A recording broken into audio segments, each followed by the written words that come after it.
Одинцович Тозер, мы, конечно, это большая честь, что присутствует на нашем слушании президент Республики Абхазия, вице-президент. Вес такой какой-то для нашей палаты, наверное, более весомый. И эти вопросы, которые нас волнуют, что вы будете тоже участвовать. Спасибо большое. Я не мог не воспользоваться такой возможностью. Я для себя давно определился и понимаю, что время – это невосполнимый ресурс. У вас его нет, много лишнего и свободного. У меня, коль скоро в большинстве членов общественной палаты здесь, я решил присоединиться к этой работе и, я думаю, никого не помешает, только все такое. Целью обсуждения проекта закона Республики Абхазия о некоммерческих организациях физических лиц, выполняющих функции иностранного агента, и ряда других вопросов, особенно в последнее время задержания наших граждан на границе, все злободневные вопросы, которые нам в общественную палату ставили активисты гражданского общества, неправительственные, представители неправительственных организаций, представители интеллигенции и обычных людей, вопросы, которые их волнуют, вот мы сегодня, наверное, будем детально обсуждать, потому что этот вопрос, не первый раз мы в общественной палате обсуждаем. Вы знаете, что в ноябре 2022 года мы как раз был министр юстиции Андрей Львович, был секретарь Совета Безопасности Сергей Миронович и представители других ведомств, подробно члены общественной палаты это проговаривали. Но мы хотим услышать как раз от других министров все вот эти вопросы, которые будут вами здесь обнародованы, потому что у нас комиссия, специальная комиссия, которую возглавляет член общественной палаты Агма Ираш, и он структурировал вот эти все вопросы, и он будет сегодня вести наше слушание, наш диалог. И я думаю, что все члены палаты потом уже скажут и свои какие-то вопросы, которые у них есть. Спасибо большое. Все вот эти вопросы, которые сегодня я буду озвучивать, я прежде хотел бы отметить, что они все были сформированы по итогам проведенных публичных слушаний у нас в общественной палате.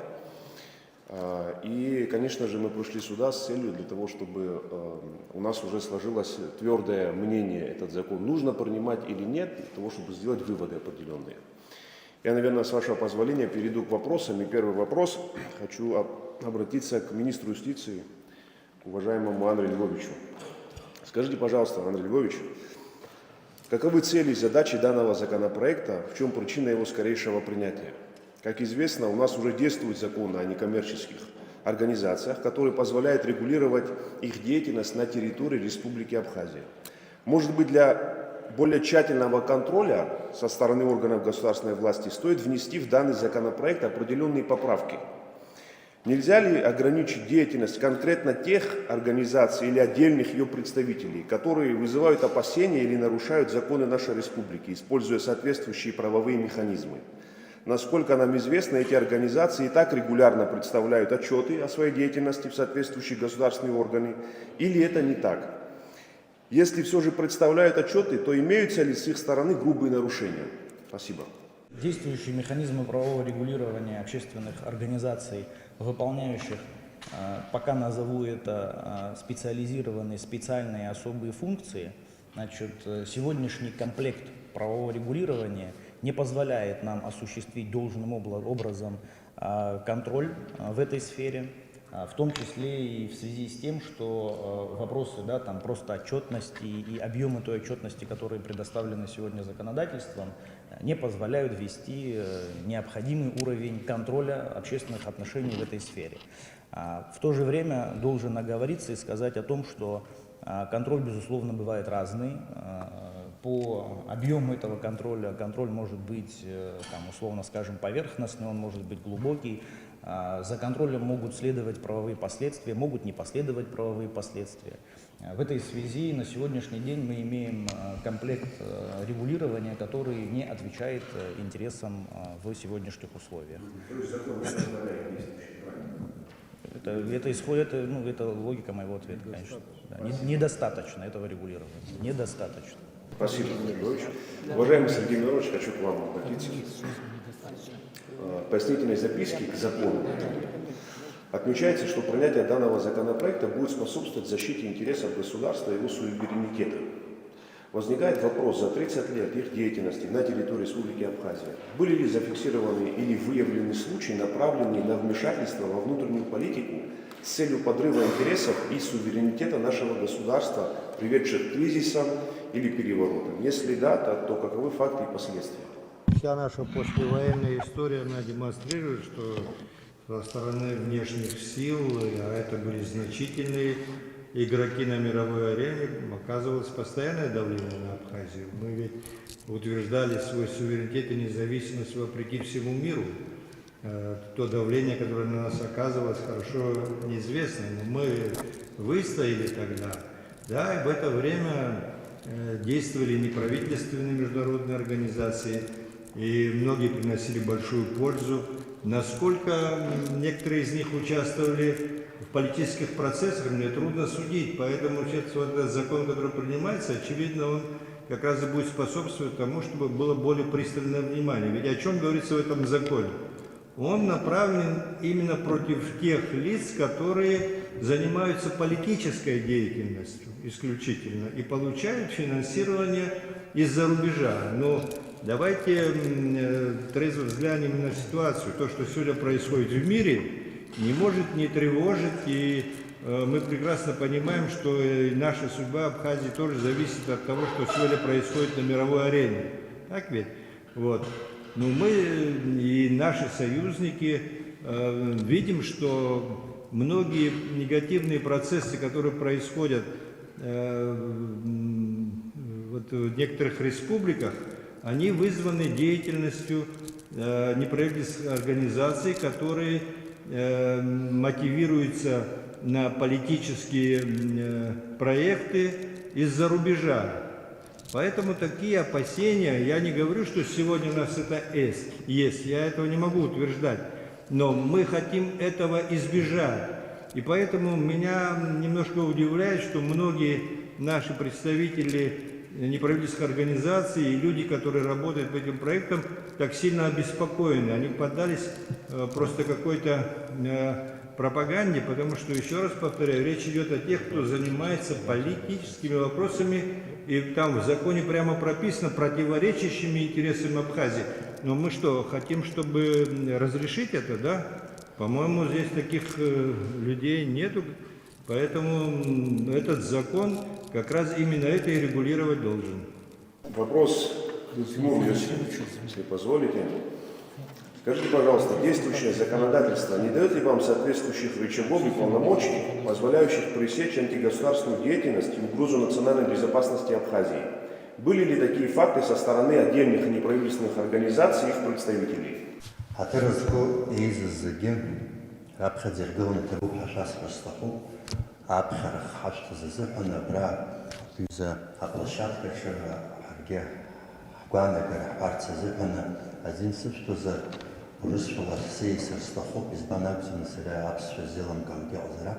своем выступлении я бы хотел начать с информации относительно нынешнего руководства службы государственной безопасности, можно сказать, относительно молодые сотрудники. Хотел бы начать с себя, в плане информации. Гулия Литоновна, когда открывала сегодняшнюю нашу встречу, я так для себя понял, что нас многие, возможно, не знают. Начну, наверное, с себя. Наверное, о себе говорить не совсем красиво, но в плане информации. Моего отца звали Ахиба Иосиф Маданович, человек, который со студенческой скамьи участвовал в национально-освободительном движении. Все, что возможно, невозможно, на тот период он делал. В 1979 году в числе других соратников был подписан там так называемого абхазского письма 130, за что был исключен из партии, уволен с работы и с последующими последствиями. Я в органах государственной безопасности с 1998 года. на различных должностях, в настоящее время возглавляют эту службу. Рядом со мной находится первый заместитель председателя службы Хварцкий Азал Мушевич, сын ученого, воина, который всю свою жизнь посвятил защите Республики Абхазия, героя Республики Абхазия. Я думаю, вы все его прекрасно знаете и помните. Другой заместитель, относительно тоже молодой, Зухба Саид Валерьянович, является сыном героя Абхазии Зухба Валерьяна, который в 1993 году в мартовском наступлении погиб. До начала нашей Отечественной войны по отношению него было возбуждено уголовное дело, был осужден за организацию беспорядков. Это 89-е годы, все мероприятия, которые проходили, вы все прекрасно помните и знаете. Другой заместитель Кучуберия Дмитрий Гарьевич, сын ветерана войны, инвалида первой группы, награжденного орденом и медалями. Почему я это все говорю? Не то, что мы себя там рекламируем и так далее, потому что в последнее время очень много негатива в отношении руководства службы, там, конкретных лиц и так далее. Я также хотел вас проинформировать о том, что недавнее выступление первого заместителя председателя службы Зала Мушевича Хварцкия — это не его личное мнение, это не его личная позиция, это позиция в целом службы. Он озвучил позицию службы. Ну, вы понимаете, да, почему я это подчеркиваю? Потому что после его выступления, там, его адрес в различных информационных ресурсах звучала критика, все остальное. И в порядке информации просто я вот это посчитал нужным озвучить. Я не знал здесь, какие вопросы будут поступать в наш адрес, и для себя так коротко хочу до вас довести. Краткую справку я составил, хочу вам зачитать. Общественно-политические процессы, происходящие в мире, особенно в странах бывшего СССР, давно стали предметом глубокого изучения и анализа странами Запада во главе с Соединенными Штатами Америки, которые под благовидным предлогом распространения демократии реализуют свои государственные стратегические интересы. Особую активность Соединенных Штатов Америки проявляют в странах бывшего СССР, Южного Кавказа, Центральной Азии с целью ослабления российского геополитического присутствия, где позиции России традиционно сильны. Одним из основных инструментов распространения демократических ценностей и развития гражданского общества выступает Агентство международного развития USAID, подконтрольное американскому государственному департаменту. Известно, что с USAID прямо или косвенно связаны большинство международных неправительственных организаций, действующих по всему миру. В этом контексте стоит отметить, что за последние десятилетия факты вмешательства во внутриполитические процессы произошли именно в тех странах бывшей СССР, где активность проявляли многочисленные международные неправительственные организации и особенно USAID, которые под предлогом реализации гуманитарных проектов готовили условия для смены неугодных политических режимов с активным вовлечением молодежи. Активисты, как правило, направлялись для обучения на Запад и страны Прибалтики. В этой связи следует напомнить цветные революции, которые мы все наблюдали в Грузии, в Украине, Киргизии, попытку государственного переворота в Белоруссии и в Казахстане. Попытка цветной революции в Беларуси эксперты связывают напрямую с развитием сети НПО на территории Беларуси. За открытое вмешательство во внутриполитические процессы Министерство иностранных дел Российской Федерации заявило о прекращении деятельности ряда организаций на территории Российской Федерации, как вам известно. Но это мировая практика, как необходимо отметить. Полагаем недопустимым вмешательство недружественных иностранных государств во внутриполитические дела Республики Абхазия. Всего на территории Абхазии функционирует более 20 некоммерческих организаций и ряд представительств международных организаций. По имеющимся в СКБ сведениям, Мы взяли период, допустим, 20 по 23 год. Общий объем денежных средств, поступивших на счета указанных организаций из-за рубежа на реализацию различных проектов на территории Республики Абхазия, составляет около 2 миллиардов рублей. Региональные офисы международных организаций, курирующие проекты, реализуемые на территории Республики Абхазия, расположены в городе Тбилиси.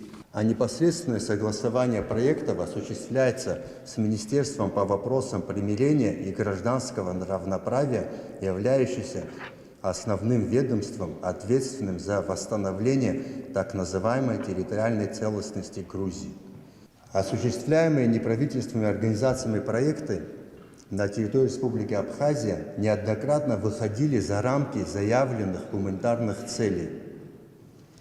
К сожалению, действующее законодательство не позволяет в полной мере установить цели, на которые осваивается иностранный капитал, поступающий от недружественных источников финансирования на территории Республики Абхазия. Под недружественным источником финансирования мы подразумеваем те государства и организации, которые открыто заявляют о территориальной принадлежности Республики Абхазия к Республике Грузия. Поступающая информация вызывает обеспокоенность службы государственной безопасности в связи с тем, что ряд реализуемых проектов включает в себя такие компоненты, как обучение критическому мышлению, изучение влияния информации и дезинформации на общественное мнение через соцсети и иные аспекты, последствия которых мы вынуждены лицезреть в абхазском интернет-сегменте. Одной из основных и ключевых международных неправительственных организаций, действующих на территории Республики Абхазия, является программа развития ООН. Главным спонсором, который выступает USAID в процентном соотношении по ООН, является основным спонсором финансирования, около 70%. Деятельность ПРООН на территории Республики Абхазия охватывает практически весь спектр социально-культурного и экономического пространства. А основными целевыми группами являются наиболее активные граждане Республики Абхазия, особенно из числа молодежи, которые через образовательные, культурно-экономические программы и мероприятия подвергаются ненавязчивой пропаганде, направленной на изменение ценностных ориентиров, переосмысление абхазско-грузинских и абхазо-российских отношений. В связи с этим большинство проектов, финансируемых и реализуемых ПРООН, предусматривает совместное участие в них представителей Абхазии и Грузии. Особое внимание в последнее время со стороны международных организаций уделяется формированию прозападной информационной среды, в связи с чем международные неправительственные организации осуществлены проекты, направленные на противодействие, в кавычках, пагубному влиянию Кремля. В контексте информационной безопасности следует также упомянуть информационный ресурс «Эхо Кавказа». Я думаю, после моих этих заявлений много критики в мой адрес посыпятся, но все-таки я некоторых озвучу. Являющимся одним из подразделений «Радио Свободная Европа», «Радио Свободы», внесенное в Министерство юстиции России в реестр число СМИ-инагентов в 2017 году. Но всем нам известно, что некоторые абхазские журналисты активно сотрудничают с «Эхо Кавказа» на протяжении многих лет. Сейчас не будем углубляться. Таким образом, отдельные аспекты деятельности некоторых неправительственных организаций направлены на формирование условий для участия во внутриполитических и общественных процессах граждан, тесно сотрудничающих с международными неправительственными организациями, конечная цель которых направлена на ослабление абхазо-российских отношений. Здесь прозвучал вопрос о необходимости принятия этого закона. Необходимость принятия закона об инагентах обусловлена интересами национальной безопасности. В этом нет никакой политики. Государственные институты должны обладать всеми необходимыми инструментами для регулирования и контроля за освоением иностранного капитала на территории Республики Абхазия и нивелированы угрозы иностранного вмешательства во внутриполитические дела Абхазии. Я вот еще один маленький пример приведу, не буду рекламировать эти организации, просто в общем скажу. Одну организацию просто я пример взял. По тем данным, которые у нас есть в службе, За период с 20 по 23 год одна из организаций получила денежные средства в размере 85 миллионов рублей. Ну, другая организация там 4 миллиона рублей, третья организация 7 миллионов рублей. Для чего мы все это говорим? Потому что мы хотим, чтобы все эти неправительственные организации, которые проводят определенную работу на территории Абхазии, отчитывались перед Министерством юстиции, перед Министерством иностранных дел. Отчеты, да, предоставляются, но там отчеты, общие цифры, общие отчеты. Но для того, чтобы разобраться, нужна конкретика. Спасибо за внимание. Спасибо за справку, Тимур Иосифович. Я все-таки позволю себе еще раз постараться сформулировать четкий вопрос. Я, как выше уже отмечал, они все у нас сложились по итогам встреч, которые мы проводили ранее в Общественной палате. И хотел бы еще раз спросить, у вас данный закон, который действует о некоммерческих организациях, не только этот закон, у вас рычагов и полномочий не хватает для того, чтобы пресекать ту или иную, допустим, негативную или подрывную деятельность на территории нашей республики? Они за это время уже работают, насколько нам известно, 30 лет здесь находятся с послевоенного периода времени. За это время какие-то были у них нарекания? То, что идет весь слом архитектуры международной безопасности, это хорошо нам известно, безусловно, в том числе и в Закавказье, и мы это не замечать не можем. Сейчас просто идет речь именно о нашей республике, о тех процессах, которые протекают внутри нашей страны. Поэтому мы задаем этот вопрос. Я понял. Я вот к своей справке как бы ответил, думаю, на этот вопрос, где я говорил, что иногда неправительственные организации выходят за рамки заявленных проектов. Сейчас, если мы будем о конкретике говорить, это будет очень долго, и углубляться в это не хотел бы. А по закону, это закон как бы не для службы государственной безопасности, это закон нужен всем. И отчетности там и так далее, которые направляются в Министерство иностранных дел и Министерство юстиции, они недостаточны, чтобы было у нас понимание, на какие цели осваиваются такие крупные суммы денег. Закон необходим для того, чтобы, еще раз повторяю, для того, чтобы регулировать и контролировать освоение этих денег. Вопрос к Андрею Львовичу. Андрей Львович, скажите, пожалуйста, соответствует ли данный законопроект фундаментальным нормам Конституции Абхазии в части прав и свобод граждан? Не нарушаются ли базовые гражданские права людей, таких как свобода слова, мысли, собрания, избирательные права и так далее? Этот вопрос задают многие наши граждане, в том числе, естественно, в Общественной палате. Поэтому обращаюсь. Спасибо за вопрос. Действительно, мы тоже слышим подобного рода позиции комментаторов данного законопроекта. Откровенно говоря, не иначе, как попытка умышленного ввода широкой общественности в заблуждение со стороны некоторых самоназванных экспертов я прокомментировать такого рода высказывания не могу. Я говорю о конкретных высказываниях конкретных людей. Если открыть нормы данного проекта закона, то сразу бросается в глаза, ну, скажем так, немножко необычная статья, которая, может быть, в плане юридической техники и не должна была найти свое отражение здесь, но все же мы сюда ее включили. К примеру, мы предположили, что наибольший интерес вызовет 6-я статья, которая определяет политическую деятельность непосредственно в первой части и включает в себя так называемую вторую часть. Я немножко поясню, коль вы об этом спросили. Если обратите внимание, в первой части, в самом начале мы написали «для целей настоящего закона». Под политической деятельностью понимается следующее. Почему я обращаю ваше внимание на слова «для целей настоящего закона»? Потому что мы политическую деятельность данным законопроектом, мы не даем легальное, широкое определение политической деятельности. Мы даем определение политдеятельности исключительно в рамках цели этого закона. И вторая часть сразу устанавливает, что для целей настоящего закона к политической деятельности не относится.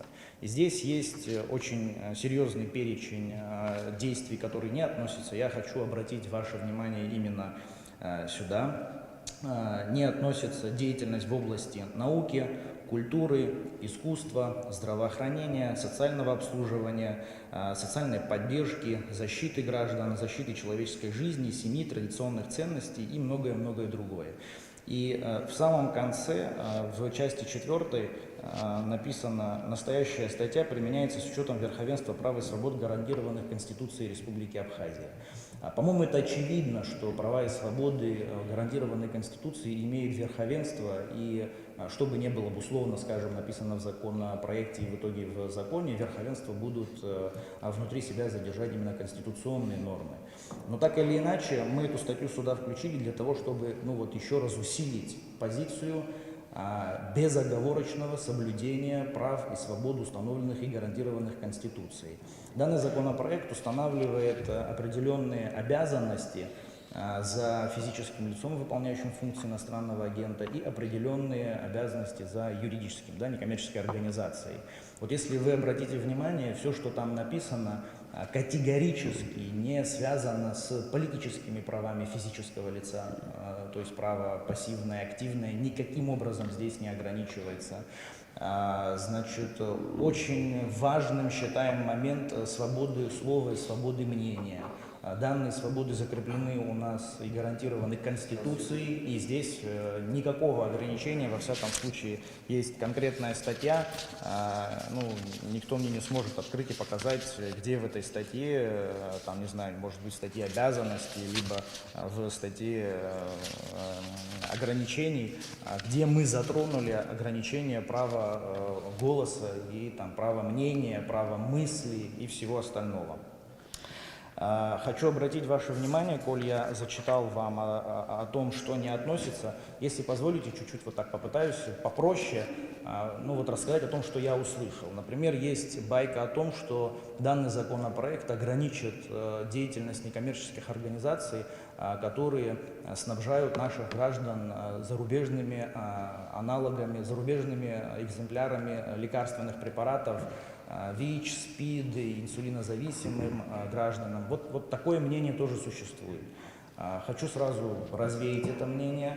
Данный законопроект не будет касаться тех организаций, которые занимаются именно этим видом деятельности, в том числе и статья 6 в части 2 четко устанавливает, что данные организации выпадают и даже не получат статус иноагента. Ни физические лица, ни организации, которые помогают нашим гражданам лекарственными препаратами, не то что не получат каких-либо ограничений, они даже статус организации, выполняющей функции иностранного агента, не получат.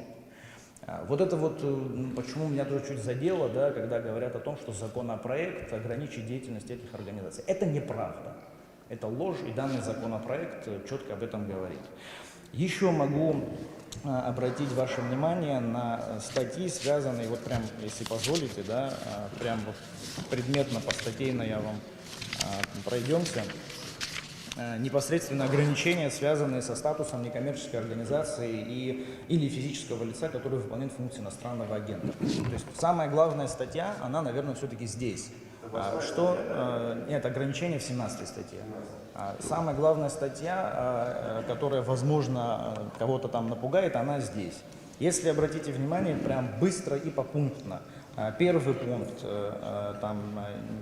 организации и физические лица не могут принимать участие в деятельности комиссий и комитетов органов государственной власти. Комиссии, комитеты органов госвласти. Не допускается распространение результатов экспертиз некоммерческими организациями и физическими лицами. Я не зря сказал о самоназванных экспертов, какая-то непонятная тенденция происходит. Но здесь нет ограничения права слова, потому что когда ты готовишь заключение, человек, гражданин, который не имеет специального юридического образования, относится к этому документу как к подготовленному экспертам либо экспертным сообществом. Это очень серьезно. В этом ключе право слова и право мнения не ограничивается, потому что организация или физическое лицо может высказать свое мнение по поводу законопроекта, по поводу ситуации в стране и так далее. Конституция устанавливает, гарантирует право мнения и право голоса. Это право здесь никаким образом не ограничивается. Обращаю ваше внимание, вы, задавая вопрос, упомянули и политические права. Третья часть этой статьи говорит о том, что некоммерческие организации, точка. Здесь ничего не сказано о физических лицах. Только некоммерческие организации не принимают участие в выдвижении кандидатов, списков депутатов, референдум, выборы и так далее. То есть эти ограничения физического лица никак не касаются.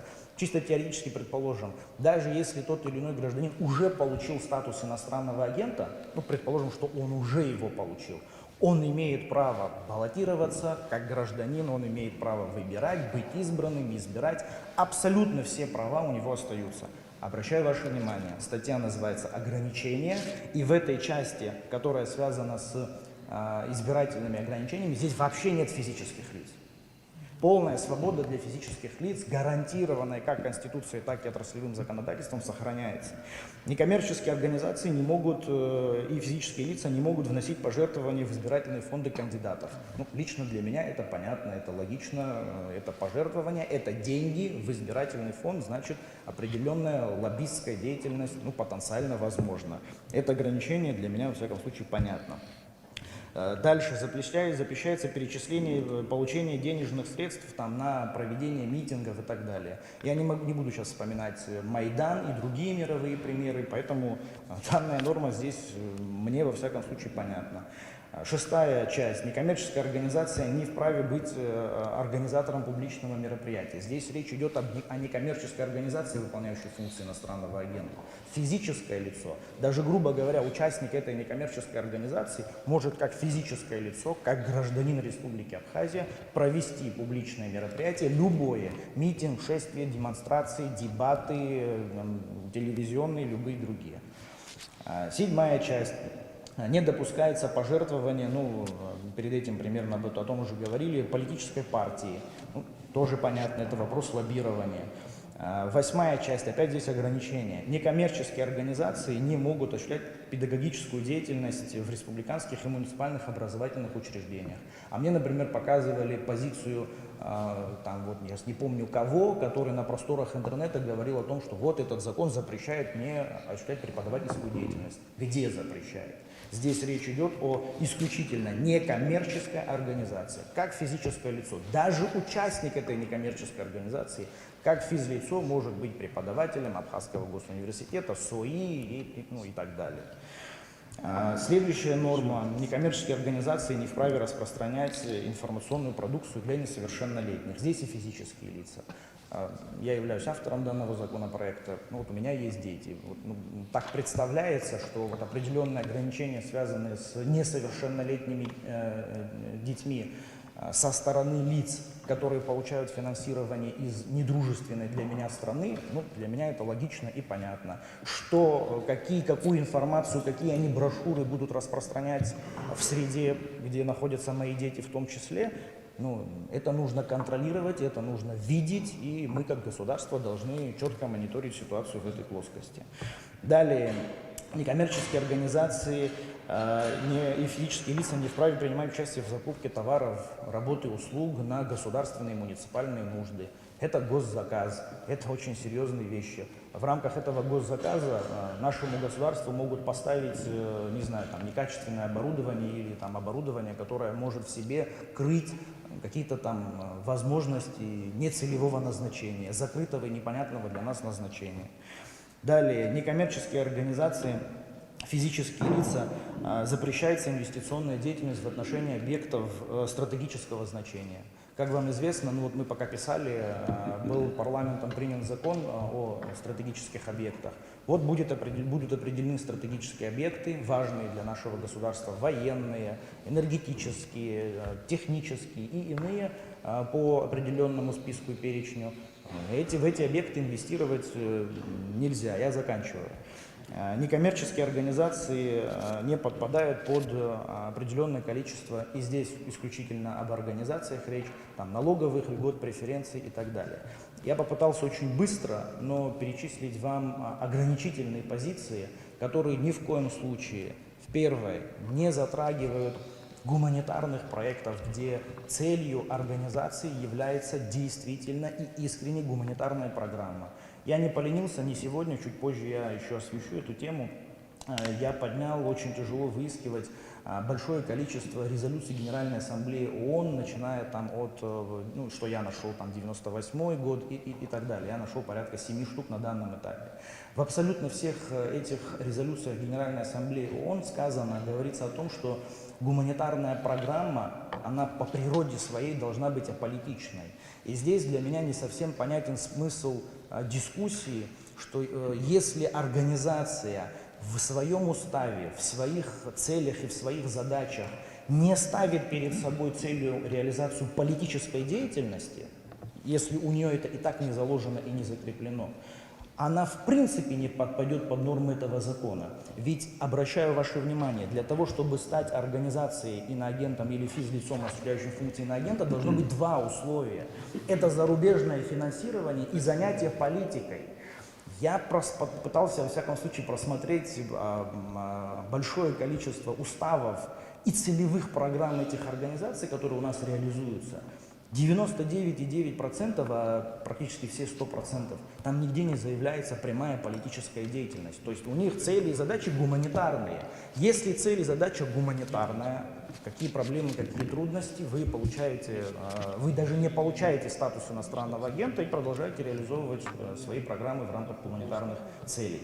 Если ваша деятельность носит в себе еще целью реализацию политической стороны, ну, то здесь, извините, уже наступают, ну, на наш взгляд, серьезные вопросы и последствия контроля, надзора, насколько чистая и открытой является деятельность, спонсируемая со стороны лиц, которые открыто и откровенно занимаются международной политической изоляцией нашей страны. Возникают вопросы о том, что насколько добродушными являются намерения организаций, которые здесь якобы реализуют позитивные проекты в Республике Абхазия и одновременно с этим спонсируют деятельность там, на Украине. Это уже большое количество вопросов, о них уже расскажу не я, расскажет уполномоченный на то руководитель.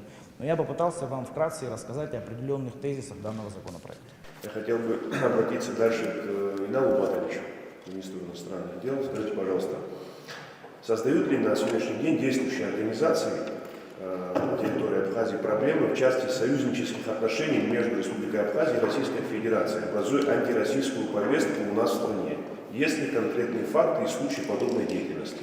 Спасибо. Абзирашим Азуги, господин президент, уважаемые коллеги, уважаемые члены Общественной палаты, с большим уважением к вам мы с удовольствием проинформируем вас о тех каждодневных проблемах, которые у нас возникают в связи с теми феноменами, которые мы сегодня будем обсуждать.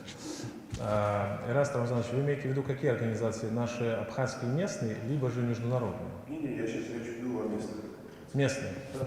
Ну, местные общественные структуры — это не совсем моя компетенция, мне здесь трудно комментировать, но я могу сказать однозначно, что те, кто их финансирует, действительно ставят себе антироссийские цели и задачи. Они об этом открыто пишут на своих официальных сайтах. Если вы посмотрите официальный сайт USAID, это агентство США по международному развитию, которое опосредованно финансирует проекты общественных структур в Абхазии, они открыто пишут, что ключевая цель, которую они ставят, это сокращение пагубного влияния Кремля.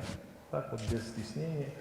Правда, когда мы об этом открыто сказали, эта статья удивительным образом быстро исчезла. Но другие некоторые статьи все еще остались, поэтому я хочу вам предложить провести такой предметный контент-анализ от официального сайта Агентства США по международному развитию. Это очень интересный сайт, там очень много интересного.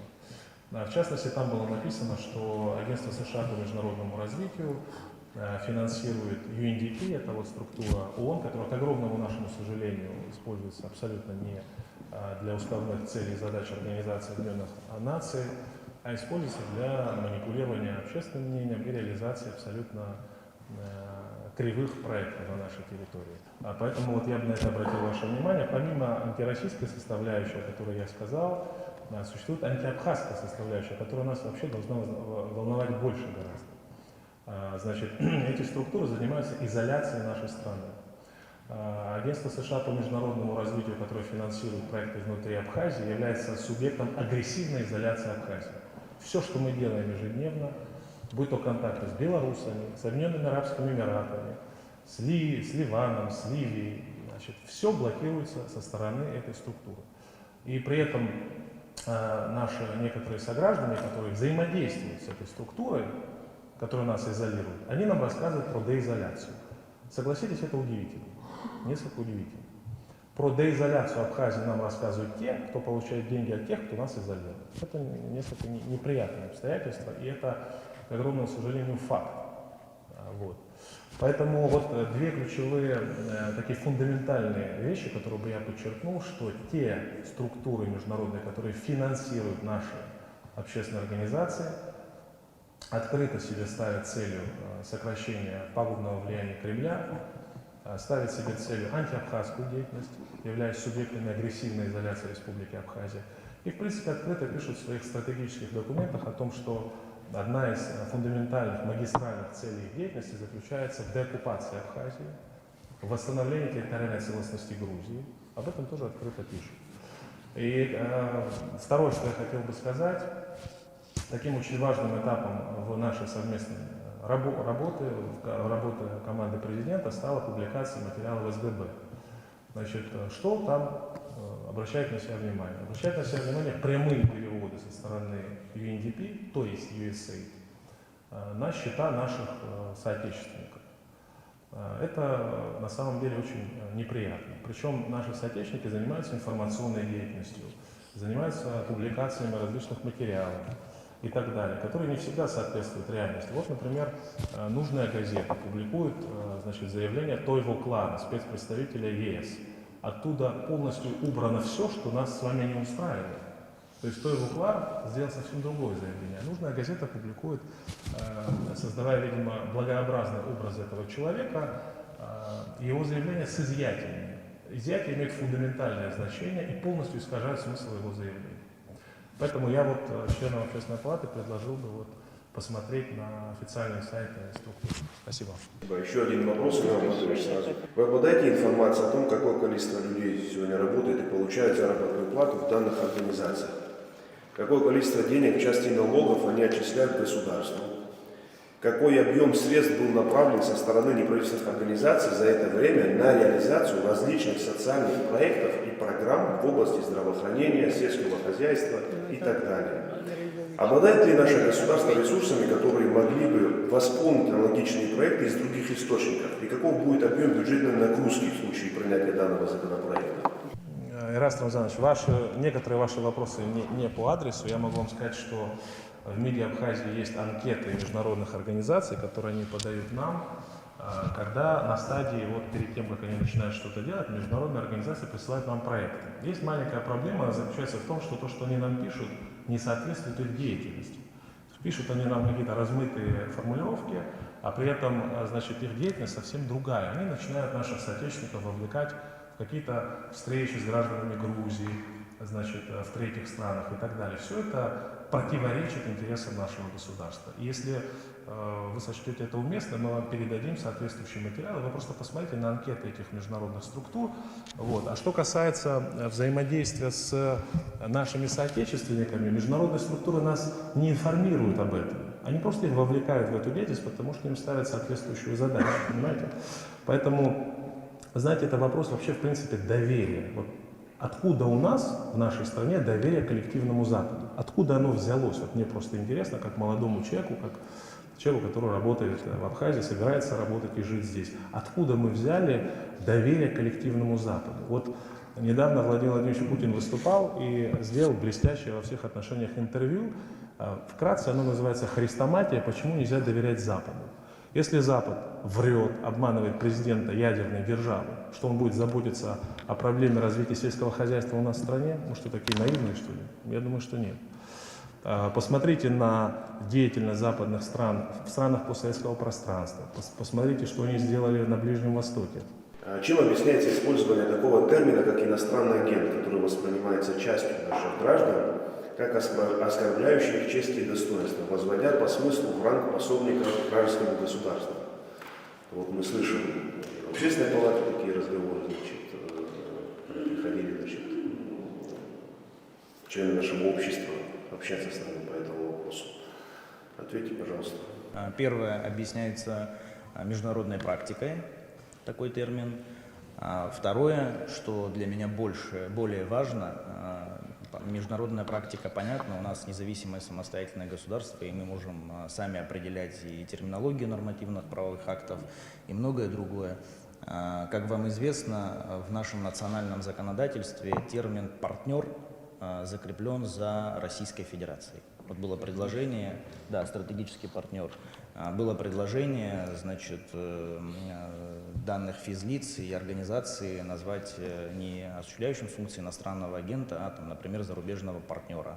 Мы, как авторы этого законопроекта, не приняли сами для себя такую позицию и считаем некорректным уравнять, значит, Российскую Федерацию, нашего стратегического партнера, с теми лицами, которые в определенной степени и в каких-то отдельных ситуациях, мы их назовем партнеры, а они будут реализовывать недружественную для нашей страны политику.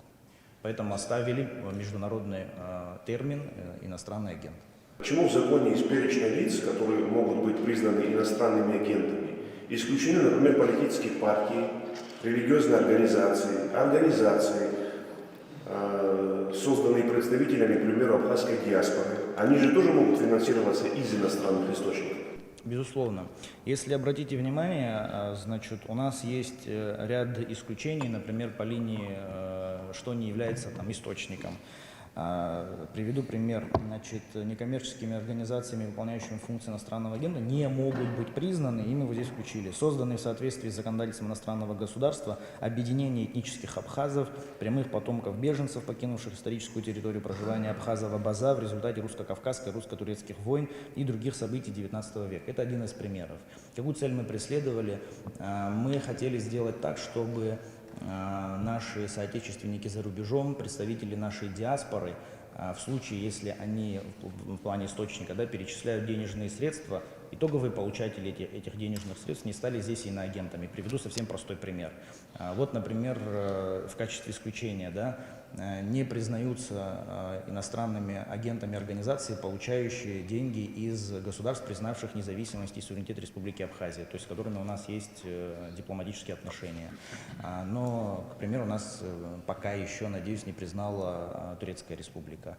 У нас там проживает большое количество наших граждан. Представьте себе ситуацию, что наш с вами соотечественник, проживающий в Турции, перечислит своему там родственнику, не знаю, другу в Республике Абхазия, там, условно говоря, $100, не на политические нужды, вот абсолютно никак не связано с деятельностью в качестве иноагента. Тут наступит первое основание, наступит основание получения денег от иностранного источника. И в дальнейшем, если он осуществляет политическую деятельность, он может получить статус иноагента. Это недопустимо. Чтобы такие люди не попали под этот критерий, мы убрали их и специальные исключения внесли. Еще раз подчеркиваю, почему политические партии? Потому что у нас есть закон о политических партиях, который строго регламентирует деятельность, списки, количество представительств, и данный закон четко регулирует в этой сфере. Мы не можем залезать в политические права наших граждан, как я уже говорил до этого, установленные и гарантированные Конституцией. Вот в продолжении дальше этого вопроса, к Иналу Батовичу вопрос. Если будет принят данный законопроект, не навредит ли он нашим бизнесменам и инвестициям в экономику, которые могут быть со стороны Турции, к примеру, или Белоруссии? Как известно, оба государства пока не признали нашу независимость и суверенитет. И если из этих стран начнется финансирование коммерческих проектов, не попадут ли они под этот закон? Юридические лица, коммерческие, индивидуальные предприниматели. Вот чтобы получение денежных средств не стало основанием, значит, получения человеком, да, физическим лицом статуса иноагента. Мы в данном законопроекте категорически это исключили. Во-первых, в целом законопроект касается исключительно некоммерческих организаций, то есть любое поступление финансовых средств по линии бизнеса – это уже юрлицо, зарегистрированное установленным образом. В данном законопроекте в разделе «Источники» мы в том числе прям четко исключили поступление денежных средств от индивидуальных предпринимателей в частности. Обращаю ваше внимание, строго-настрого обратили мы в рамках подготовки законопроекта внимание на это. Если человек получил деньги по линии бизнеса, предпринимательства, это не дает основания, первое основание, как получение денег из-за рубежа. Мы на это обратили внимание, этого там категорически нет в проекте. Еще в обязательном порядке мы исключили пенсии и пособия и иные любые социальные выплаты. То есть если человек получает, ну там скажем, не в Российской Федерации, а в стране, которая не признала суверенитет, независимость Республики Абхазия, ну, такое же возможно, он получает пенсию, пособие или какую-то другую выплату, это не становится основанием, первым основанием того, чтобы он стал иноагентом. Мы на это тоже обратили внимание. Можно, если позволите, вот буквально одно замечание? Вот только что общался с коллегой из кабинета министров, с министром по налоговому сбору, и вот он тоже отмечает, что зачастую вот эти международные структуры переводят денежные средства на счета физических лиц наших, и абсолютно непонятно, что это за деньги. То есть вообще непонятно. Вот вы задаете правильный вопрос. Исходя из этого денежного перевода, непонятно. Человек извлекает прибыль из этого, это гуманитарные цели или другие. Абсолютно размытые цели и задачи, абсолютно непонятно, что это. Ну, есть услуги госбезопасности, и у меня есть мнение на этот счет, на что идут эти деньги. Но вообще, в принципе, с точки зрения права, с юридической точки зрения, абсолютно непонятно, что это за деньги, какие цели удерживать налоги, не удерживать. И поэтому министр по налоговым сборам Республики Абхазия, он находится вот в замешательстве, что не понимает, что это за деньги, куда они идут, какие цели. А, к сожалению, вот в назначении платежа написано в соответствии с каким-то договором, с контрактом. Содержание этого контракта абсолютно для нас загадка. Михаил Павлович, да, получается, что служба госбезопасности до конца не контролирует, да, то есть процесс того, когда переводятся деньги и так далее. То есть... Что тут вопрос, что есть контроль? Контроль, в смысле, мы просто что-то видим, это не совсем контроль. Контроль — это когда мы видим и можем что-то сделать. Понятно. Вот это контроль. Но мы много что видим, но в данном контексте мало что можем сделать, поэтому написали законопроект. Еще одно маленькое дополнение можно? Я вот по ходу, да, значит... Для нас был тоже важный момент, вот представьте себе, я сейчас попытаюсь простые примеры привести, представьте себе, что есть организация, выполняющая функции иностранного агента, ну вот она себя такой обозначила, да, и представим себе, что есть гражданин, который оказывает этой организации какие-то услуги. Воду поставляет этой организации в офис, мебель поставил этой организации в офис. Мы категорически обратили внимание на то, чтобы данные лица не становились иностранными агентами. Категорически. То есть это хозяйственные нужды мы выключили. Еще хочу обратить ваше внимание на один момент. Тоже слышал, что опасения возникают. Вот представим себе, что некая организация получила зарубежное финансирование и занимается там, условно говоря, политикой, она стала иностранным агентом. Теперь эта организация направила эти денежные средства, ну, условно назовем, конечному потребителю, да, например, нашему с вами сельчанину, домой привезли мотокультиватор или, там, скажем, саженцы ореха посадили у него дома. На второй день, через неделю, через год данный гражданин, абсолютно наш с вами сельчанин, абсолютно не выполняя функции иностранного агента, ну, условно скажем, принял участие в каком-то политическом действии. Обратите внимание, есть первое условие – зарубежное финансирование, есть второе условие – политическая деятельность. И он что, становится иноагентом? Наперед говорю, ответ – нет. Лица, на которых направлены эти значит, проекты финансирования, напрямую не связаны с политической деятельностью, для них эти условия не распространяются. Тоже важно. Вопрос еще к министру иностранных дел. Скажите, пожалуйста, Иван Платович, не навредит ли данный закон внешней политики Абхазии в части международного признания нашего государства, к чему мы так активно стремимся? Фактически после принятия данного законопроекта Абхазия должна будет свернуть свою работу с международными организациями. Спасибо. Ну, он не навредит, он будет полезен для нашей внешней политики в связи с тем, что субъекты агрессивной изоляции Абхазии пытаются вмешиваться в наши внутренние дела через разные информационные ресурсы в том числе. Вот мы, кстати, только что вот обсуждали с коллегой, не буду называть информационный ресурс, который напрямую получает деньги от UNDP и занимается вот попытками информационной дестабилизации в нашей стране. То есть, с одной стороны, есть действительно внутриполитическая задача стабилизации, да, и, на мой взгляд, этот закон этот вопрос решит. Но и с другой стороны, есть определенные меры воздействия на субъекты агрессивной изоляции Абхазии. Конечно, мы не можем оказывать воздействие на Госдеп США, у нас нет просто таких возможностей и ресурсов, но ограничить их влияние на наше общество наше общество на разного рода научные сообщества, на экспертное сообщество. Это же тоже субъекты формирования внешнеполитического контура, внешнеполитической стратегии нашей страны.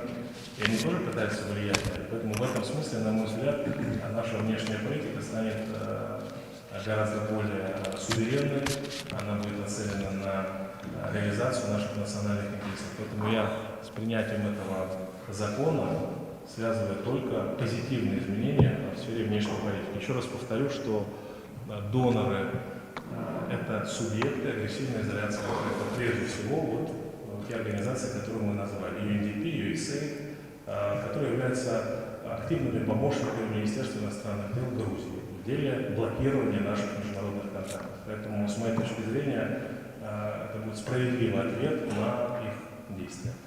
Я бы хотел здесь, знаете, не один у меня вопрос, но, в принципе, они, я думаю, все смежны.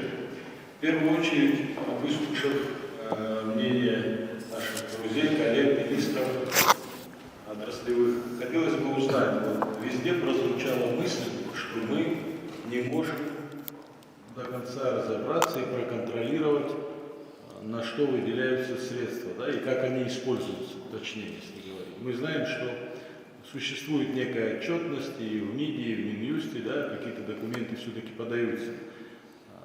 Вопрос такой. Все время говорится, что не гуманитарные организации будут подвержены этому закону, а те, кто занимаются политикой. На сегодняшний день можете назвать одну организацию или там, частное лицо, чтобы мы для себя понимали, они к нам приходили, говорили, есть фобии, что это будет потом изменены какие-то нормы, и туда будут подпадать и другие люди. И вот хотелось бы услышать пример кого-то или организации, или отдельного физического лица, например, кто это сегодня занимается именно политической деятельностью, получая, да, финансирование вот из этих всех фондов. Следующий вопрос. Есть ли такая возможность у нас узнать этот вопрос, проект закона, он есть в так называемой гармонизации законодательств Абхазии и России?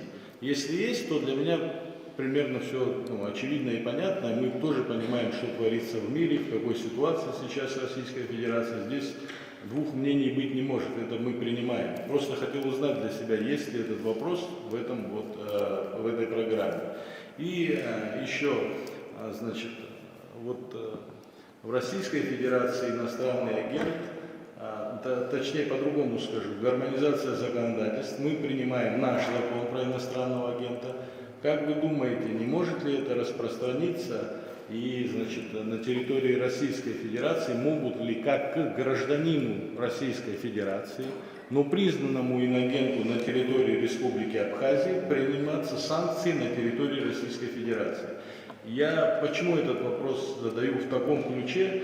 Хотел бы, извините, много может быть вопросов, но все же. Вот мы слышим разную информацию и абсолютно противоречивую по поводу 1 марта и перехода государственной границы, где говорится, с одной стороны, что только по российскому документу человек, обладающий двумя гражданствами, будет иметь право пересекать границу.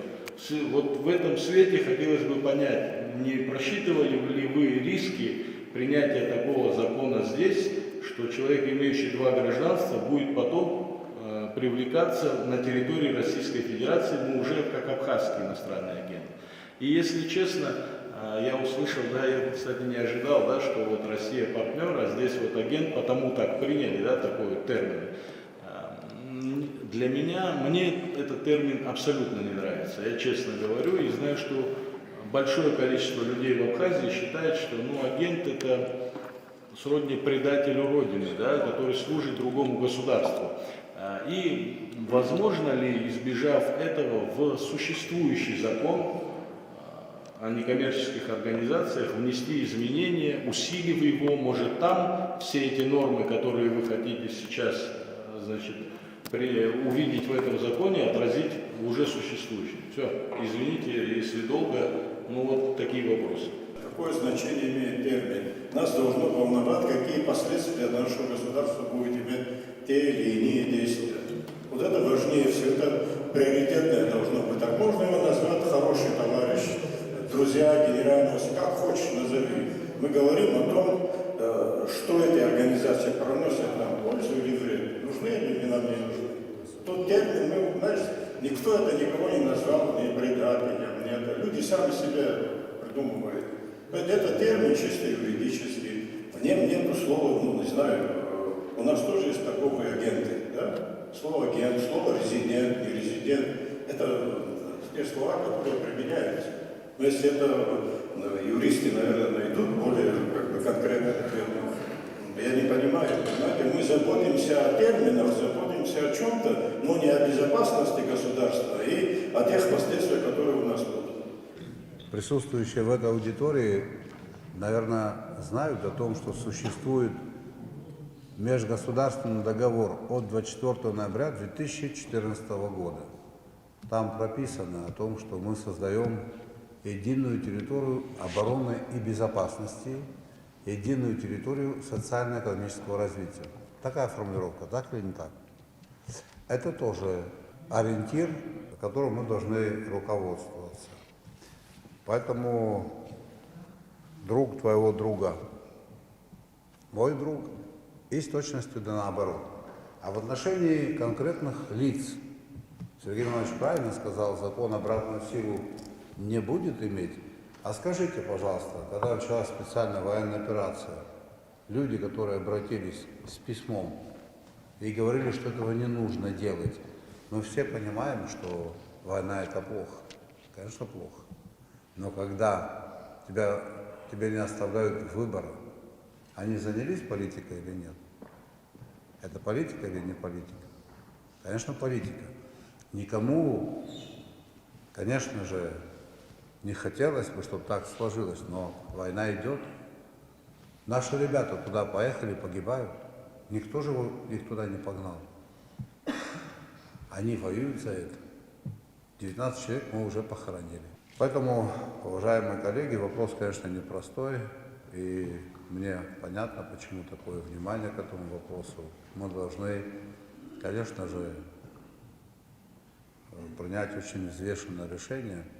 Мне представляется, что нам необходимо укреплять наши институты власти, нашу государственность. Ваше поколение, может быть, и не помнит, старшее поколение помнит, почему развалился Советский Союз. Никто же не объявил войну Советскому Союзу. Военной агрессии не было. Была подготовлена работа по методичному разрушению идеологии, работа, которая была связана с тем, что начали обрабатывать массово сознание людей. Вот если вы найдете время, уважаемые коллеги, даже пользуясь интернетом, обратите внимание на то, что сказали руководители, вы увидите эту связь между частью этих организаций и недружественными государствами. Она очевидна, она никем не скрывается, и это проблема. С этой проблемой что-то надо делать. Надо было пригласить министра по налогам и сборам, потому что он знает, сколько денег кто заплатил. Такие цифры тоже есть. Но вот за последние несколько лет поступило, по тем данным, которые сегодня известны, а может быть денег было больше, этого пока еще никто не знает, около 2 миллиардов рублей. Мы знаем суммы, которые пошли на приобретение, поставку медицинского оборудования, препаратов и так далее. Это около 6-7%. Несколько единиц техники куплено, сельскохозяйственной. Ну, пусть будет это еще там 8, ну 15%. Но вы видели школу, которая построена, или мост, или кинотеатр, или музей, или стадион. Есть существенный объект какой-то? Я не видел, может, я что-то не знаю. Поэтому тут нам с вами надо хорошо думать, что, я уверен, вы умеете делать прекрасно. Хочу выразить свою благодарность всем тем, кто пришел к нам на встречу. Уважаемый президент, уважаемые члены правительства, разговор у нас происходит очень интересный, достаточно принципиальный.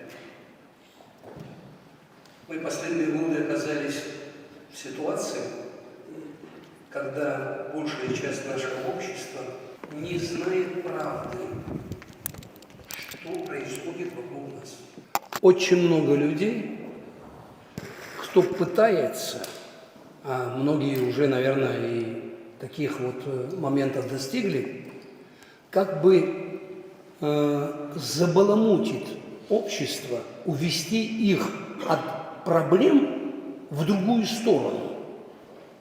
И, разумеется, не с целью укрепления нашего государства, а наоборот, ухудшения состояния нашего общества. Конечно, приходится здесь констатировать такие факты. Что преследуют эти люди, которые вкладывают деньги в Абхазию? Ну, из каких источников эти деньги идут, мы уже примерно знаем. Хотя не все мы знаем. Мы до сих пор не знаем точный механизм перевода этих денег в карманы наших граждан. Да, есть банки, банковские структуры, но есть и другая система валютных операций, это криптовалюта. Есть наличности, которые можно в кармане переносить. И если говорить о деньгах, то это далеко не 2 миллиарда, гораздо, наверное, больше. А ставки растут. Ставки растут, потому что в нашем обществе пошел очень серьезный резонанс относительно деятельности некоторых неправительственных организаций. Уже почти более 2 лет люди, которые трудятся в сфере неправительственных организаций, не бывает в западноевропейских странах и в Америке.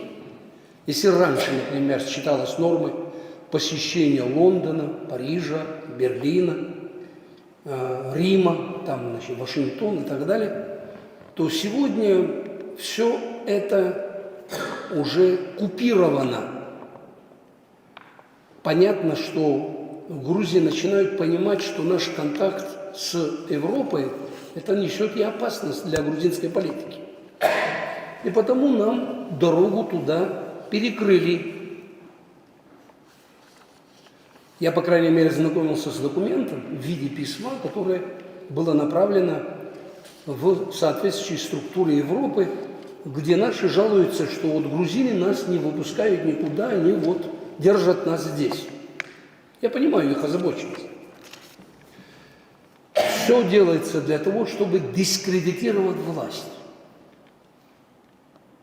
И притом это давно. Не давать развиваться нашей стране. Почему против проектов, казалось бы, очевидных, очень полезных для нас, тут же масса критики. Этот проект губителен для нас, ни в коем случае, там, и так далее, и так далее. Когда начинаешь смотреть, а в чьих интересах все это, конечно, тут все видно, он лежит буквально на поверхности. Итого 2 момента. Первых, это дискредитация властей, это не давать нам развиваться. Нормально. И третий, очень важный для кураторов, это испортить нам отношения с Россией, и чтобы русофобское настроение у нас в Абхазии было все больше и больше. Конечно, меня далеко уже не молодого человека, это очень и очень тревожит. Очень много людей в обществе, кто это начал понимать. Бываешь в селах, там, в районе и так далее, эти вопросы возникают. И начинают задавать вопросы. Вы знаете, вот когда говорят о том, что НПО наше будущее, ну, надо же этому человеку сказать, далеко не наше будущее, это наоборот.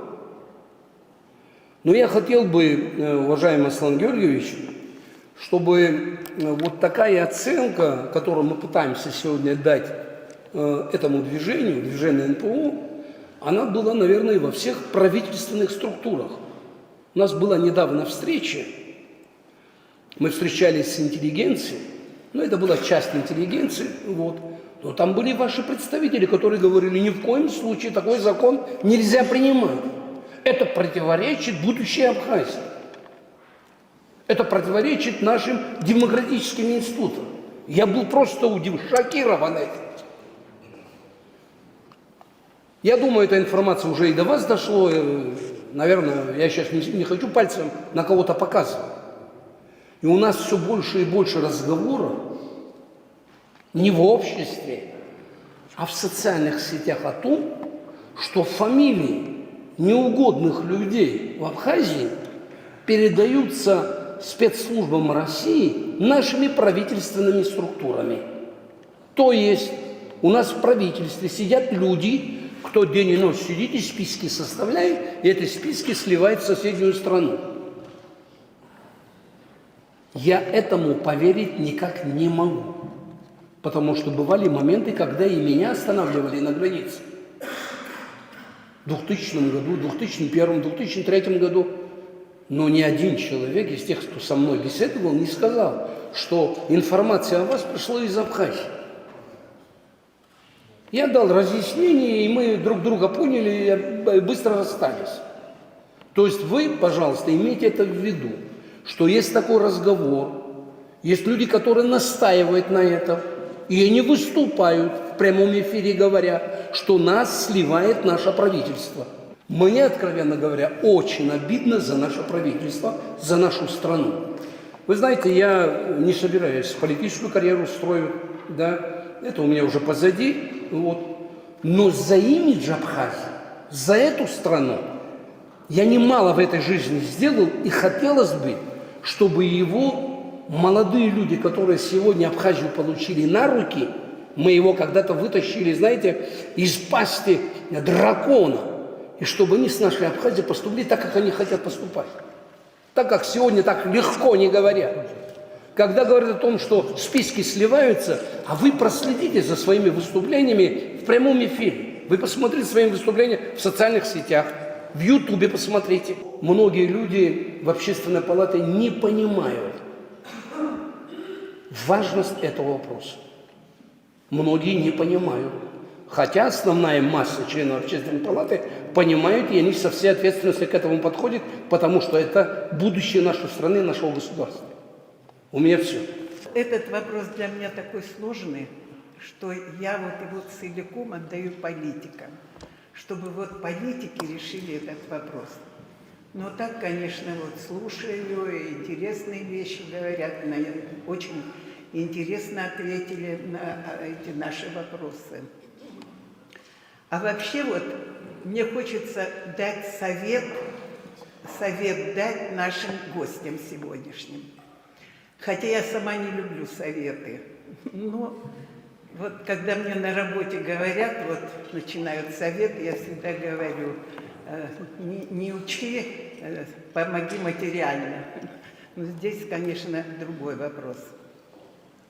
В последнее время очень у нас замечается активная жизнь такая, просто бьет ключом.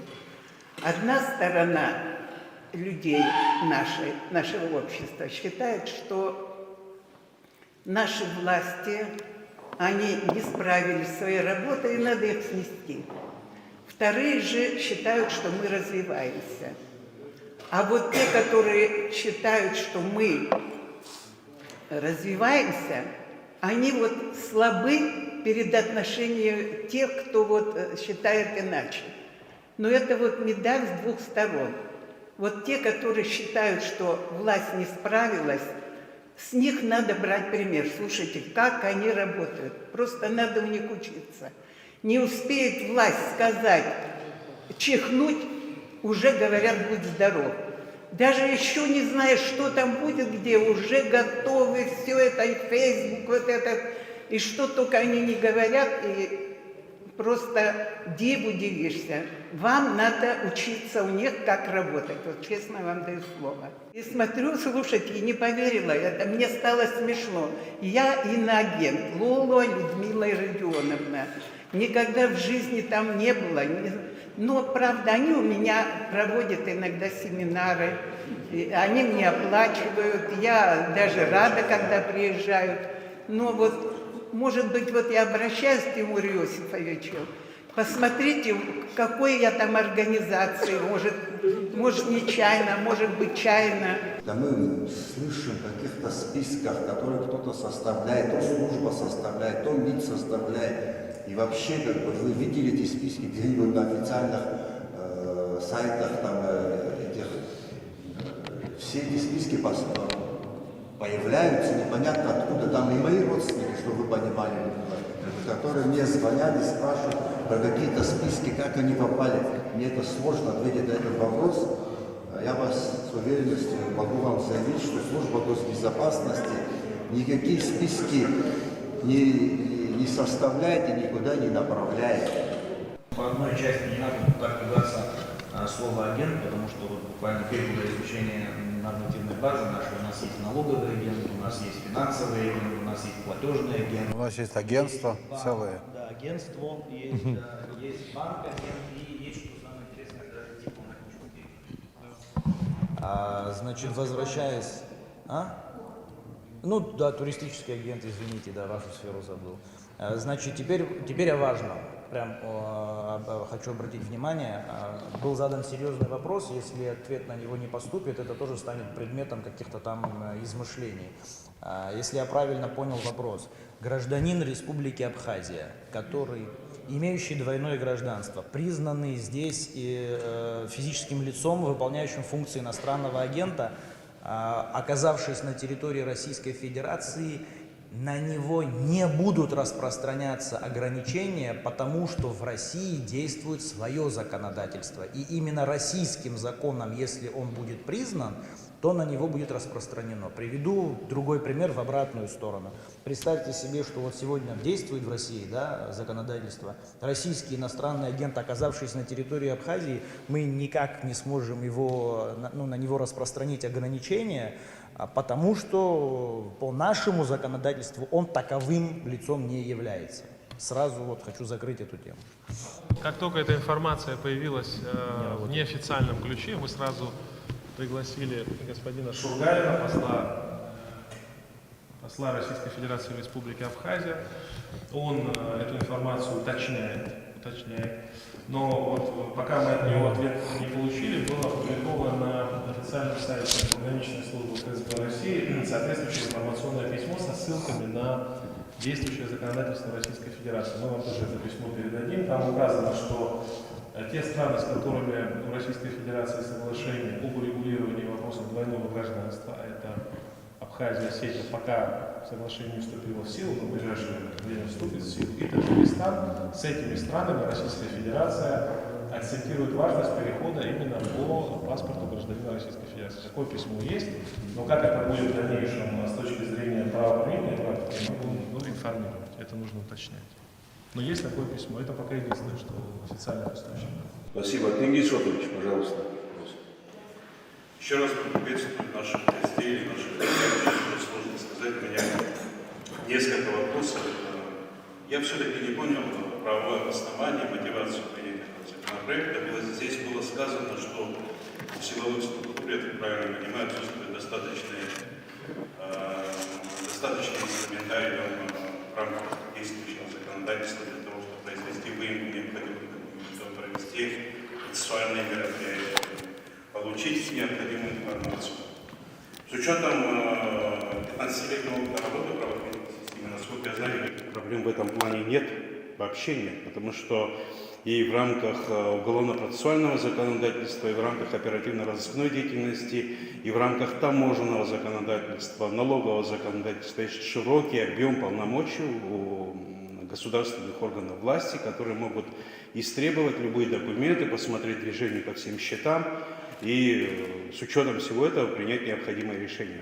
В конце концов, если, допустим, этого недостаточно, этих механизмов не хватает, в чем была проблема, можно было дополнительно разработать новые положения, дающие правоохранительным органам дополнительные возможности в этом направлении. Это мой первый вопрос, почему этого не было сделано. И очень хотелось бы понять, очень много было сказано, кстати говоря, первое, что мы услышали от заместителя председателя службы госбезопасности Заала Хварцкия, что да, действительно, переводы денежных средств были и достаточно крупные, но после вот этих переводов денежных средств ничего не было сказано, куда эти деньги пошли и на что пошли. Может быть, есть какие-то уголовные дела, по факту, я не знаю, там, может быть, эти неправительственные организации пускали поезда под откос, там что-то еще каким-то противоправной деятельностью занимались. Потому что это не совсем правильно, когда обществу сказать А, потом не сказать Б. Потом общество начинает домысливать ситуацию, тем более это было в таком контексте сказано, что там неизвестно, чем они занимаются, какой-то, не знаю, подпольной, подрывной деятельностью. И очень многим в обществе это не понравилось. Вот. Почему это не было досказано, почему там, или если нет ничего, извините, никаких административных дел или уголовных дел у вас нету, тогда какой смысл давать эту информацию? Просто проинформировать и все. И последнее, что я хотел сказать. У меня вопрос, с учетом того, что нас посетил глава государства, огромная благодарность. У меня вопрос непосредственно к главе государства. Закон об иностранных агентах, кстати говоря, мы сейчас вот здесь сидим, закон иностранных агентов появился в Соединенных Штатах, наверное, все вы это прекрасно знаете, 30-е годы, и как иронично это не звучало, а он появился в отношении основного партнера Соединенных Штатов Великобритании. Именно против Великобритании, потому что она активно вмешивалась в экономику Соединенных Штатов в период Великой депрессии. В основном это была Великобритания, это исключительно экономический аспект, который связан с Великой депрессией и тарифной войной между ними. У меня вот такой вопрос. Вот этот закон присутствует в Российской Федерации достаточно давно. И в рамках этого закона как бы ничего плохого с людьми не происходит, да, их просто объявляют иностранными агентами, и потом вот этот маркер иностранного агента начинает создавать проблемы для них. Контрагенты перестают с ними работать, они лишаются там поставщиков, потому что никто не хочет работать с человеком, у которого такой, физическим лицом или организацией, у которой такой маркер. И сложилось такое мнение в России, что это является очень мощным и, кстати говоря, эффективным инструментом политической борьбы. У нас закон об иностранных агентах является инструментом политической борьбы с теми людьми, которые не согласны с позицией власти. Необходимо понимать о том, что правовое регулирование имеет определенные формы. Контроль – слово очень тяжелое в плане правовых возможностей. От того, что мы видим поступление денежных средств и ничего с этим сделать не можем, это не является контролем. Вы сказали, что вы много лет проработали в системе органов государственной власти, да, там, правоохранительной системе. Но это здорово, значит, вы знаете о том, что тот объем механизмов, который сегодня есть, если бы могли бы мы его реализовать и в рамках этого объема механизмов осуществить необходимый контроль, в том числе превентивные механизмы угроз для нашей страны, я абсолютно уверен, что, во-первых, я бы этим делом не занимался бы, вас не беспокоили бы и в рамках имеющихся возможностей реализовали бы полномочия. Очевидно же, что этих полномочий недостаточно, и именно поэтому мы создаем новый механизм регулирования. Я уже говорил, повторяюсь. Еще вот второй какой был вопрос? Я просто, извините, уточню момент. Пожалуйста. У нас в законодательстве так принято. Если человек совершил преступление, его правоохранительные органы его расследуют, сперва возникает событие преступления, а потом начинают из этого события двигаться дальше, выше, искать преступников, орудия преступления и так далее. У нас как-то получается наоборот, мне так кажется. Сперва у нас есть денежный поток, мы не знаем, куда этот денежный поток идет, может они занимаются, благотворительной деятельностью, раздают деньги, может же быть, согласитесь, а может и нет. Я не спорю с тем, что это у нас далеко не дружелюбные страны, которые финансируют. Но все-таки мы живем в правовом государстве, хотелось какой-то другой механизм, чтобы было. Вот если вы сказали, что мы предприняли ряд шагов, мы там, не знаю, выемку сделали, там, опрос провели, там еще так далее. В страну зашло 2 миллиарда рублей. Мы видим поступление денег, и деньги поступили от организаций, которые ведут откровенно по отношению к нам агрессивную политику изоляции нашей страны. Мы сказали о том, что мы хотим, увидев 2 миллиарда, определить механизм. Как вы сказали, если это благие благотворительные цели, все нормально, все хорошо. Если цели иные, вот этот закон нам и позволит выявить в том числе. По-моему, все очевидно. Мы же видим, что идет борьба, да, за переустройство мировой системы, от того, как это завершится, и судьба наша будет решаться. Правильно? И мы видим, что одним из инструментов этой борьбы является вот то, о чем мы говорим, деятельность через различные организации, неправительственные и прочее. Поэтому сейчас, именно сейчас, поэтому и возникла потребность в том, чтобы все-таки мы взяли это под контроль. Дело не только в деньгах. Что-то мы все время тут о деньгах. Дело же не в деньгах, дело в том, что мы участвуем в этой борьбе. И совершенно очевидно видим, что вот здесь, все же вы знаете, что есть попытка открыть второй фронт здесь, на юге, и создать в России новые проблемы. В этом участвуют некоторые страны, о которых я не хочу говорить, но через Грузию тоже это хотят делать.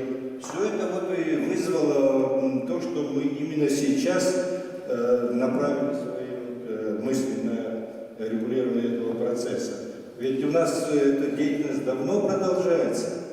Я в 1997 году стал министром иностранных дел, тогда еще вопрос этот стоял. Но мы тогда как-то лояльно подходили, потому что там люди наши работают, что-то получают, какие-то копейки.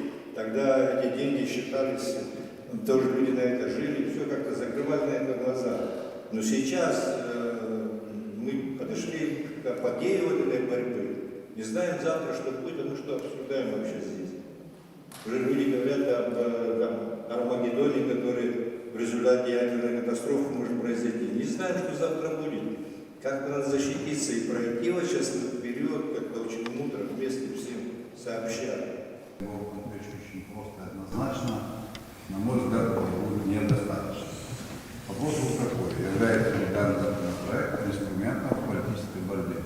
Нет, не является. Теперь вернемся к следующему. У меня сложилось такое впечатление, что мы, как это мне кажется, вот вокруг доходим и не называем вещи своими именами. Мы, как это мне сейчас представляется, не хотим проанализировать ту почву, на которой мы стоим, на котором стоит наша государственность. Насколько эта почва крепка и как сделать так, чтобы она была еще крепче. На что опирается наша государственность, на какие силы. Я бы на это хотел ваше внимание обратить. Наша государственность опирается на волеизъявление нашего народа, на его волю, на его стремление жить и на поддержку российского государства. Вот Давид Чичевич говорил о том, что мы страну сохранили и дали новым поколениям. А какие этапы пришлось пройти? Кто вместе с нами прошел эти этапы? Я бы хотел напомнить 2008 год. До 2008 года 12%, 14% территории Абхазии было оккупировано. Мы считаем, что война закончилась в 1993 году. А освободили Абхазию когда? В результате каких обстоятельств произошло освобождение Абхазии? Кто обеспечивал боевое братство? Наш стратегический союзник и партнер. Так или не так?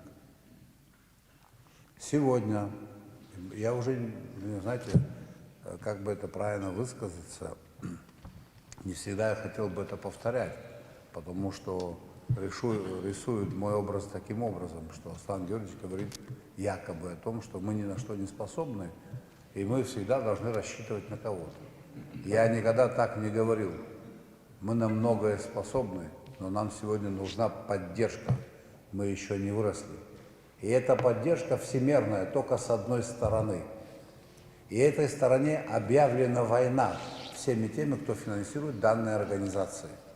Это же простая и очевидная схема. И вот, когда в нашей союзной стране организации, которые воюют против них, действуют здесь, конечно же, эта история не может не вызывать вопросов у нашего союзника. А почему не у вас работают наши враги? Вот вы, дорогие друзья, Общественная палата. Вот я внимательно изучил, значит, ваше положение. Вы достойнейшие люди, все вне всякого исключения, да.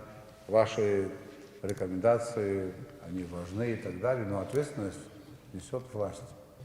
Вот Общественная задача, общественная палата, как я это понимаю, обеспечивает согласование общественно значимых интересов.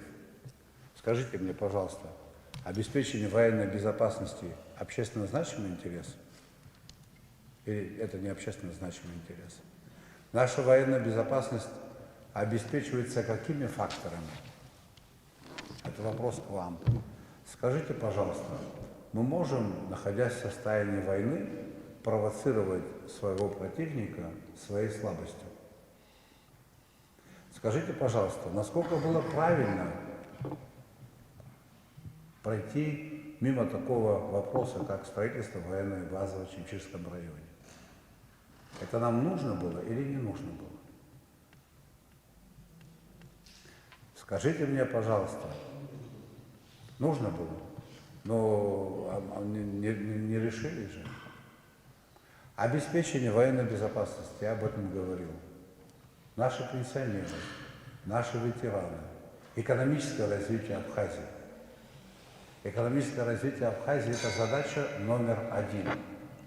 Вот есть ряд инициатив, которые обозначило наше правительство, президент. Что-то принимается, что-то не принимается, а альтернативы нет. Государство должно обеспечить экономический суверенитет. Государство должно по своим счетам оплачивать. Это разве достаточно, когда минимальная пенсия у нас 2500 рублей? Ну и тут сравнение, да, я, может быть, я не готовился к этому выступлению, но так, импровизация. Ну, давайте мы сравним поддержку, которая идет гуманитарная по этим каналам, и с той помощью, которую мы получаем с Российской Федерации. И назовите еще одну страну, вторую, даже ту, которая нас признала, которая нам так помогает. Я вообще не хотел бы, чтобы, если меня спросить, я в плане взаимоотношений на один уровень с Россией ни одно государство не поставил бы. Ни одно. Это особые взаимоотношения. У нас особый уровень доверия должен быть. Мы на самом деле должны создать территорию обороны и безопасности совместно. Это нам крайне необходимо. Ну и при этом обязательно реагировать на те сигналы, которые мы получаем в нашем обществе, которые бьют по этим отношениям. Не бывает без стабильности развития. Вот эти законопроекты направлены, на мой взгляд, на обеспечение стабильности в нашем государстве. Не на мой взгляд, так оно и есть. С вашего позволения, я вас оставлю. Вы, надеюсь, правильно меня поймете, у меня там, а вы поработаете еще. Наверное, открыто должны общаться. Я вот, честно говоря, мое мнение здесь не как чиновник, не просто как гражданин, можно сказать, который с 89 года с оружием, да, как бы стоял уже, мы знали, какая угроза была у нас, и всеми силами и средствами боролись с этим. Просто чуть-чуть напомню, да, вот нашу историю, так, мазками такими мелкими. В 92 году, когда началась война, фактически наша судьба была решена великими демократическими государствами. Шеварднадзе было дано 3 дня, и даже в одной нашей девочке, переводчице, там попала, значит, рекомендация: нет народа, нет проблем. Об этом знали все великие державы, как он говорит, в том числе и господин Ельцин. Проект Запада, да, где присутствует вообще государство Абхазии или какое-то образование Абхазии, нет. Для них мы не существуем. Этот проект был уже заложен в 90-х годах после развала Союза, и в контексте этого развала нас нигде там нет. И вдруг произошло чудо. Этот народ смог защитить себя. Но это в их планы не входило. Я напомнить хочу слова Станислава Лопухи, который принимал участие, и вывод, который он сделал, ездя в Женеву, встречаясь с международными представителями более высокого ранга. Он сказал одно: они нам не могут простить победу.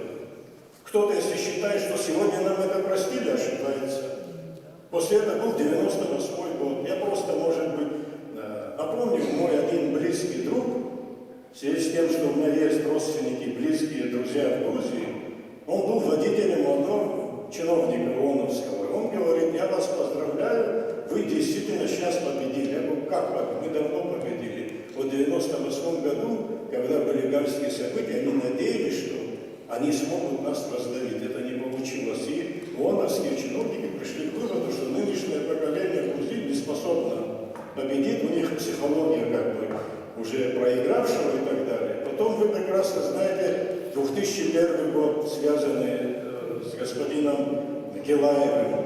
Потом вы знаете, с чем для нас закончился 2008 год, если не вмешательство Российской Федерации. Я вам рассказываю поэтапно, да, как пытались нас уничтожить.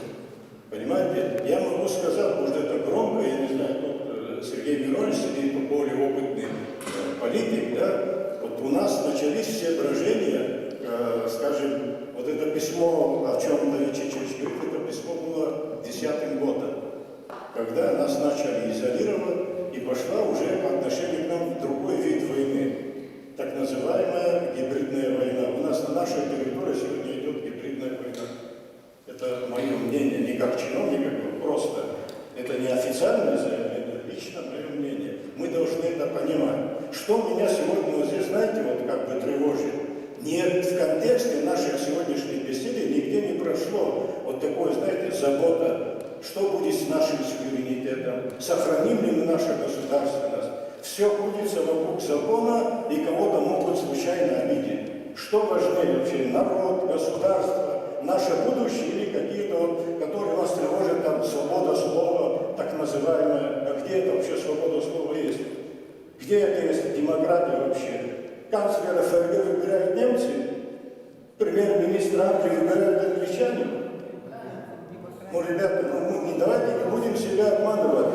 Во главу угла должна стоять безопасность нашего государства, сохранение нашей государственности и сохранение нашего суверенитета. Любой законодательный акт, который будет под сомнение ставить это должно быть нам воспринято с большой тревогой и настороженностью. Ну, кто мне может убедить, что, понимаете, что наших патриотов будут готовить сегодня за деньги, которые хотят нас ликвидировать, у которых славные цели. Понимаете, главное, ликвидация нашей государственности и так называемое слияние с Грузией без признания. Эту программу кто-нибудь отрицает? Они никто, они же сами кураторы говорят, озвучивают это. Почему нас это не тревожит?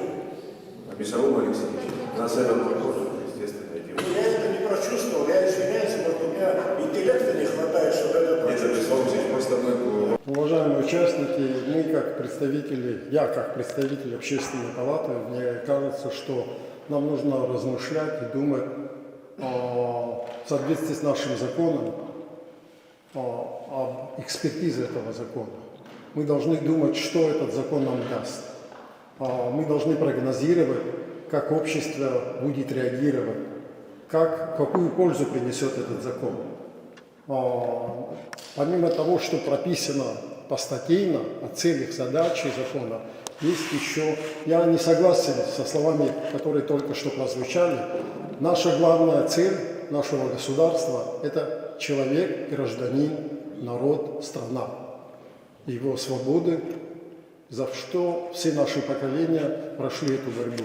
И поэтому мы должны прогнозировать, как общество это воспримет. Я хочу, чтобы мы задали себе вопрос, как это слово прозвучит на абхазском. Иностранный агент. Почему-то здесь вы не говорите, я как член Мидовского совета могу сказать, вот здесь Сергей Миронович, здесь Инал, дорогой, эксперты Министерства юстиции, МИДа, Совета безопасности, вот господин Хварцкий в этой работе участвовал, российской, абхазской сторон, юристы активно последние 1,5 года вели консультации над этим законом.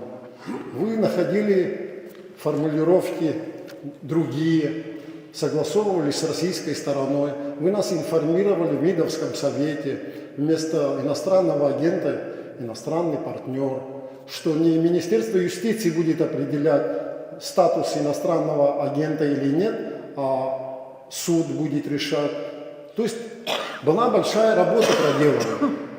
Почему-то об этом сейчас никто не сказал, несмотря на то, что вам были заданы конкретные вопросы. Почему этот закон был возвращен, потом усилен, к первоначальному варианту пришли, и он отправлен в таком виде в парламент. Почему мы, помните, последние 20 лет мы по частям делили, наше общество делилось по политическим признакам. Сейчас, на мой взгляд, после принятия этого закона, мы еще по одному принципу можем подвергнуть народ к очередному вот такому разделу. Акзяхензгы, абсуаир хваря, ауё, варау утула, хасинкукун, воротула, аптыха сюмамкун, уяхакуй трвадым гылакун, аланарцпи, ахунткара, ктакын аугзот хахакку сюму кахат зертазауё, арьяхзяхензгы. Сергей Маринович, я хочу вам напомнить, если молодые люди, кому-то это интересно, я могу с большим удовольствием эту историю потом рассказать в любой другой аудитории. Как мы, как наша власть, как наша интеллигенция, общество разрешил одну из самых глобальных проблем войны – Комитет национального спасения. Как вы, Сергей Миронович, депутата первого созыва, как вы этот вопрос урегулировали? Я помню, что говорил на этот счет Владислав Григорьевич Арденба, как не разделить общество по фамильному принципу, как не увести людей от политической повестки дня строительства абхазского государства, как этот ярлык предателей, дезертиров и не распространилось на следующие поколения.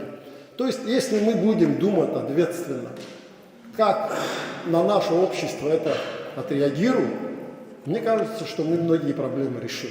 Вот этот вопрос, который прозвучал, я попросил выступления, если вы меня его лишаете, поэтому я вот идею предлагаю. Вы говорите, что главная сверхзадача – это защита национальных политических интересов страны. Почему мы аккредитуем международные организации у себя в стране? Вы, представитель государственной власти, вступаете с ним в контакты. Существуют у вас нормативные документы, на основании чего вы их регистрируете. И потом нам, абхазскому обществу, неправительственным организациям, даете возможность с ним сотрудничать. Если вы загодя знаете, что у них в политической повестке дня, что их бюджет формирует иностранное государство, которое враждебно настроено на наши государственные интересы, зачем вы их запускаете? Наши же неправительственные организации грантовые заявки пишут не в зарубежные организации, UNDP, которые аккредитованы. Если UNDP или другие международные организации не совпадают или входят в противоречие с национальными интересами Абхазии, с учетом того, что сейчас говорил президент, есть реальная политическая ситуация у нашего партнера, у нас в мире, тогда временно приостановить деятельность.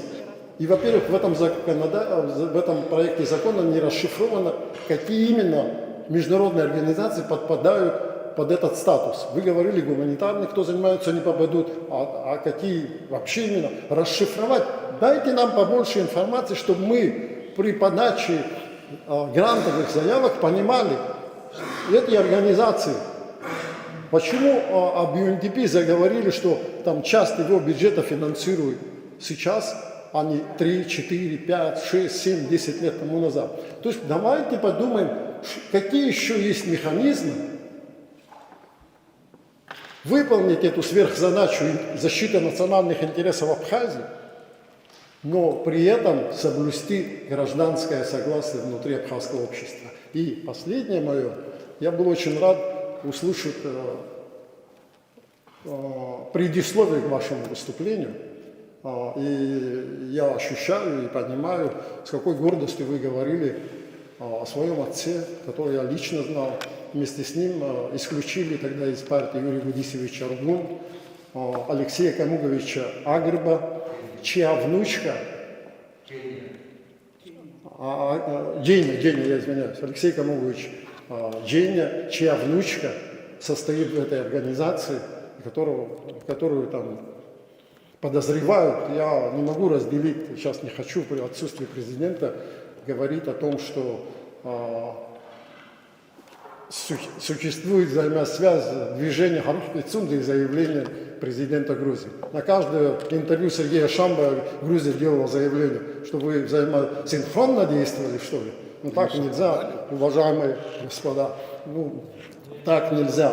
Это политическая деятельность. И поэтому я, когда услышал и знаю хорошо, и дружил с вашим отцом, я имею в виду Хварцке, и также Зухма, но и вы думаете о своей чести и достоинстве, мне это очень нравится. Но я хочу обратить ваше внимание, как журналист, как председатель Союза журналистов Абхазии, людей, которых вы упомянули в своем выступлении, они не менее заслуживают, имеют имя, имеют родителей, имеют детей. Арды Налыпа, Ляна Гварчиля, Астамур Таня. Отец Астамура Таня был нашим коллегой и работал в Гаграх. Из-за абхазских событий он был уволен. Им до сих пор не дали права на ответ. Бесамон Алексеевич, им не дали права на ответ. Уважаемые участники, к сожалению, у нас там совещание, нам нужно идти. Я хотел бы коротко прокомментировать. Руслан Карович, при всем уважении к вам, я с вами категорически не согласен.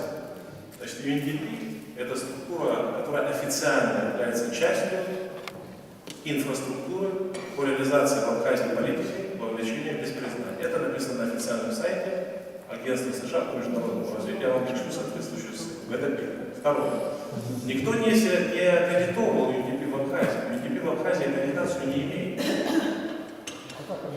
Они работают в соответствии с проектами, которые либо получают сертификацию, либо не получают сертификацию. Но за последнее время мы выявили абсолютное вранье в тех анкетах, которые они нам присылают, и в реальной деятельности, которую они проводят, существует огромная пропасть. Руслан Иванович, огромная пропасть. Просто колоссальная. Это вранье, это манипуляция. И с нами так нельзя. Так нельзя. Мы суверенное государство.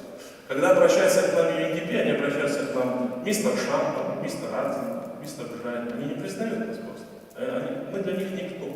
Те люди, кого вы защищаете, мы для них никто. Они наш суверенитет не признают. Если вы переживаете за суверенитет, давайте как-то объективно относиться к позиции структуры, которая не признает наше государство. И по поводу именно термина. Вот я вам могу сказать, что в тех странах, где принималось законодательство именно с этим термином, там не происходит революция. Там шансы гораздо меньше на революцию. Там вся получается финансирование на 80%. Вот если мы примем этот закон, у нас финансирование сократится на 70-80%. Именно с этим термином. Вот в этом и функция этого закона, она заключается в превентивном характере этого закона. Человек не должен хотеть туда попасть, а тот, кто его финансирует, не должен хотеть его финансировать. Вот это моя глубочайшая уверенность, убежденность, основанная на Руслану Мкановичу сказать, что мы в нашей судьбе абхазской уже эти клеймо на абхазском народе не раз ставили. И оно было и виновным, оно было и репрессиями, когда, вы знаете, и это вот переселение, которое было, и спрашивая нас, люди были изгоями. Еще раз вот это клеймо, на самом деле, люди, мы для того, чтобы внутри вот это чувствительно, здесь особенно очень правильно подчеркнул, что надо очень взвешенно подходить к этому, очень чувствительный народ. Такой маленький народ столько перенес. Поэтому, что вот это да, ну понятно, но может быть другие какие-то механизмы усиливают. Мы за все это время практически выслушали всех. И со стороны МПОшников, со стороны интеллигенции, общественной организации. Ну и сегодня тоже вот вас выслушали. Ну, честно говоря, ничего нового, конечно, вы для нас не раскрыли. Наверное, кое-что мы и больше это самое знаем.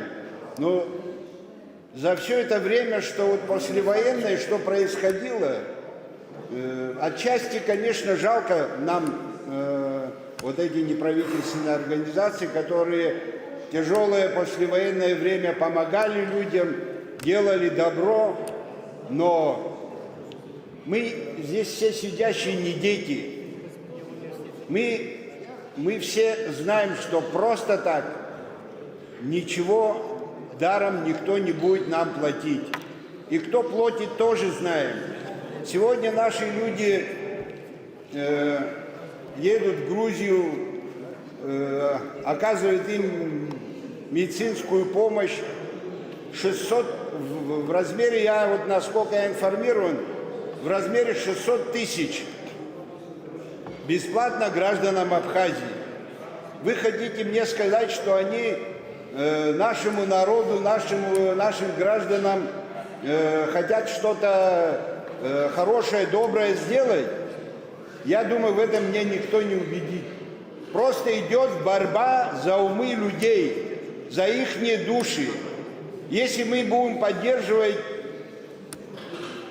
то, к чему они нас хотят привести, да, тогда это самое все понятно.